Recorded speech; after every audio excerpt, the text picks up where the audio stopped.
For 40 years, Intel was untouchable. 80% market share, the most valuable chip company on Earth. Then, in just 5 years, they lost $140 billion in market value. AMD's stock rose 3,000%. NVIDIA became worth more than Intel, AMD, and Qualcomm combined. The king of chips was dethroned. This is how the most dominant tech company in history destroyed itself through arrogance. For decades, Intel didn't just lead the chip industry, they were the chip industry. Intel Inside. Those two words were synonymous with computing itself. Every laptop, every desktop, every server, Intel. Their competitive advantage seemed unbreakable. They designed the best chips and manufactured them in the most advanced factories on the planet. This vertical integration was their moat.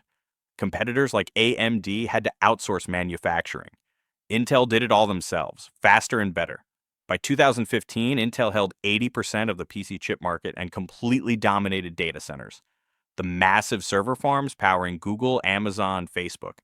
That's where the real money was, $20 billion a year in data center revenue alone. Picture this.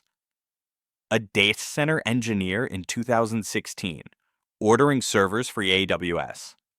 Intel Xeon chips weren't just the best option. They were the only option anyone trusted for serious workloads. That monopoly, that absolute trust, that's what Intel owned. But inside Intel, something was rotting. The company that built empires on innovation had stopped innovating. They believed their dominance was permanent. They believed no one could catch them. That belief would cost them everything. The crisis began not with a crash, but with a delay. One delay that cascaded into catastrophe. In 2016, Intel promised their revolutionary 10-nanometer chip would launch in 2017. Smaller chips mean faster, more efficient processors, the holy grail of the semiconductor industry. 2017 came, no 10-nanometer chips. Coming in 2018, Intel said. 2018, delayed again. 2019, still delayed. 2020, delayed. Intel spent 5 years failing to deliver the technology they'd promised.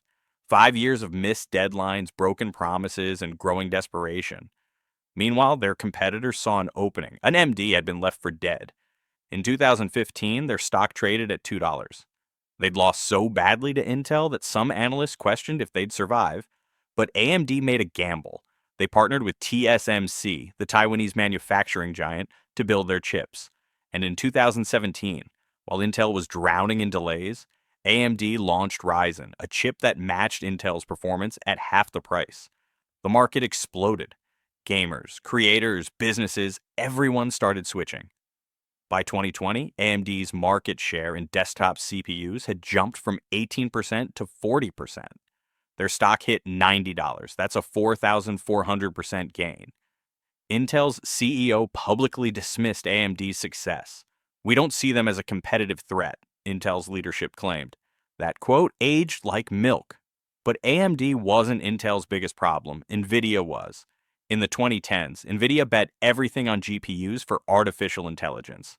Intel dismissed AI as a niche. CPUs will always be the brain of computing, they argued. Except AI didn't run on CPUs, it ran on GPUs, NVIDIA's specialty. When ChatGPT exploded in late 2022, demand for NVIDIA's chips went ballistic. Every tech company on Earth needed AI hardware, and NVIDIA was the only supplier. Their stock skyrocketed from $150 to over $900 in 2 years. Intel watched from the sidelines. They'd ignored AI. They'd missed the mobile revolution. Smartphones never used Intel chips. They'd fumbled on manufacturing. Every bet they made, they lost. Then came the breaking point, July 2024. Intel reported their quarterly earnings. Revenue down 15%. Data center business collapsing. Factories bleeding money. Intel's response? They announced the largest layoffs in company history, 15,000 workers, and suspended their dividend for the first time in 30 years. The stock crashed 30% in a single day. $30 billion in market value, gone. Investors panicked. The company that defined Silicon Valley was imploding.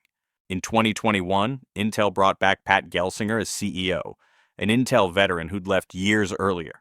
His mission, save the company. His plan, IDM 2.0, a $100 billion Hail Mary.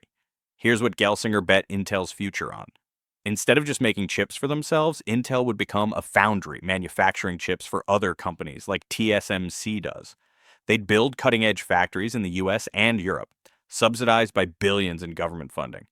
They'd win back customers by out-innovating their competitors. It was bold, it was desperate, and it was Intel's only option.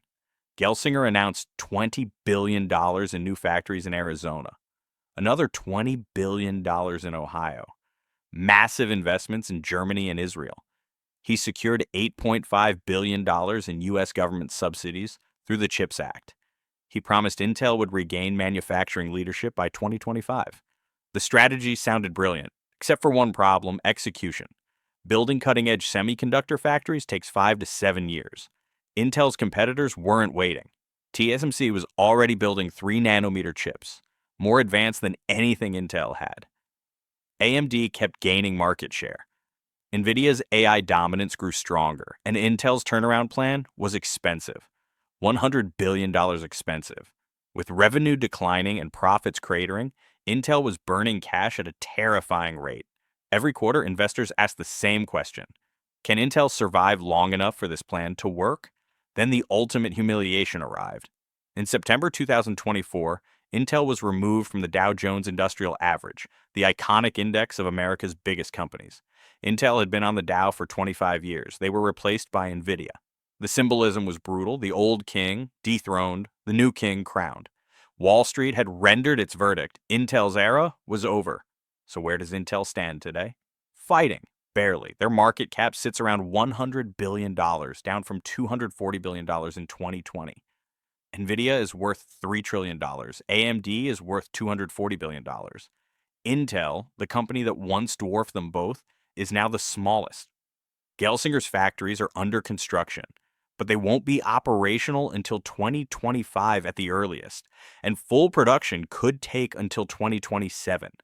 That's 3 more years of bleeding money, losing market share, and hoping competitors don't pull further ahead. The foundry business, so far, almost no major customers. Apple, Amazon, Google, they're all designing custom chips, but manufacturing them with TSMC, not Intel.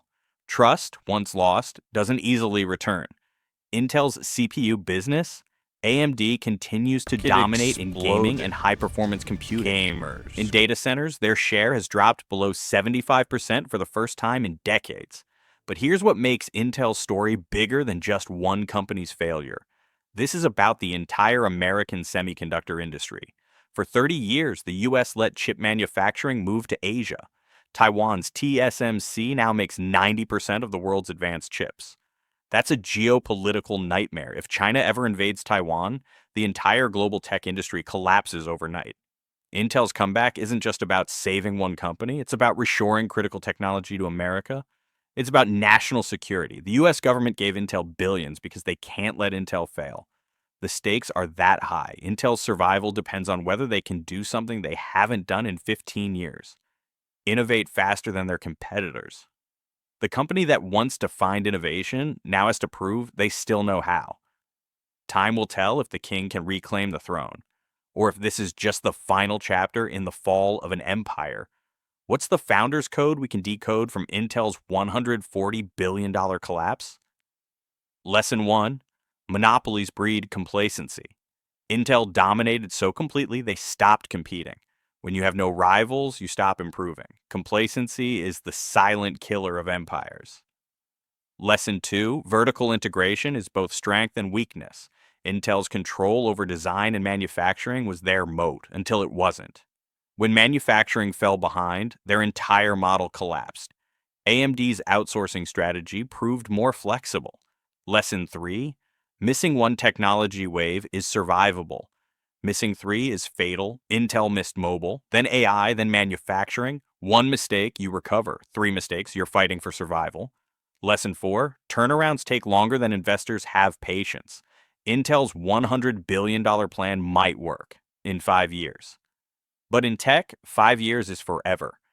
Execution speed determines survival. Intel's story is a warning. No company, no matter how dominant, is immune to disruption. The code to success yesterday can be the code to obsolescence tomorrow. What do you think? Can Intel complete their comeback, or is the chip war already over? And which companies' collapse should we decode next? Leave suggestions in the comments. Like this video if you believe even the biggest empires can fall. Share this with someone in tech who needs to see this warning. Subscribe to Founders Code for more breakdowns of the strategies, pivots, and collapses shaping business. Thanks for watching.